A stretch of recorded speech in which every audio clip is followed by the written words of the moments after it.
रउआ सबके बतला दी कि जौन आदिशक्ति फिल्म से गाना आवेला बा उ गाना कॉलेज शूटिंग गाना भी शूटिंग कंप्लीट भइल। अब देखे के ई बा कि आखिर में ई गाना आई कब तक, जौन की बोलबम के सबसे बड़ा गाना। नमस्कार प्रणाम। तो रउआ सबके बतला दी कि पावर स्टार पवन सिंह का यानी कह लीजिए कि बोलबम का गाना अब इस सावन में नहीं आएगा।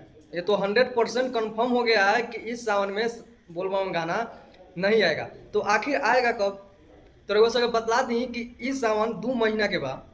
तो 1 महीना में मात्र पवन भैया गाना 3 गो रिलीज भइल बा, जौन की रउआ सबके पहले वीडियो में बतलले रही कि चौथा गाना पवन भैया के आवे वाला बा आदिशक्ति फिल्म से। उ गाना अभी तक ले ना आयल बा। तो सोच सकतानी कि कले सावन के लास्ट सोमवारी बा। रउआ सब सोच सकतानी कि इस सावन में पवन भैया गाना ना आए। आखिर में ये सब गाना आई कब, जौन की 8-9 गो गाना कंप्लीट हो गई बा, ई गाना आई कब?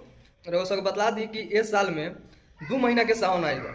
अब 2 महीना में 1 महीना तो बीत गई। अब 1 महीने में पवन भैया कितना गाना रिलीज करते हैं या नहीं करते हैं, ये सब देखना पड़ेगा।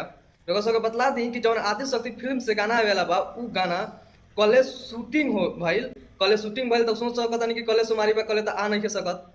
अब ओकरा के अब अगला सोमवारी के पहले रिलीज कल जाई आदिशक्ति फिल्म पर। रउआ सबके बतला दी कि कॉलेज शूटिंग के दौरान आकाश सरगम जी के जौन ये गाना के म्यूजिक डायरेक्टर बानी, वहाँ के बर्थडे रहे, वहाँ के बर्थडे भी मनैनी जा पवन भैया, और गाना भी शूटिंग कंप्लीट भइल। अब देखे के ई बा कि आखिर में ई गाना आई कब तक, जौन की बोलबम के सबसे बड़ा गाना होखे वाला बा। काहे कि ये गाना के बहुत ज्यादा डिमांड बा पब्लिक में और पावर स्टार पवन जी के फैन में। तो बहुत बड़ा गाना होखे वाला बा।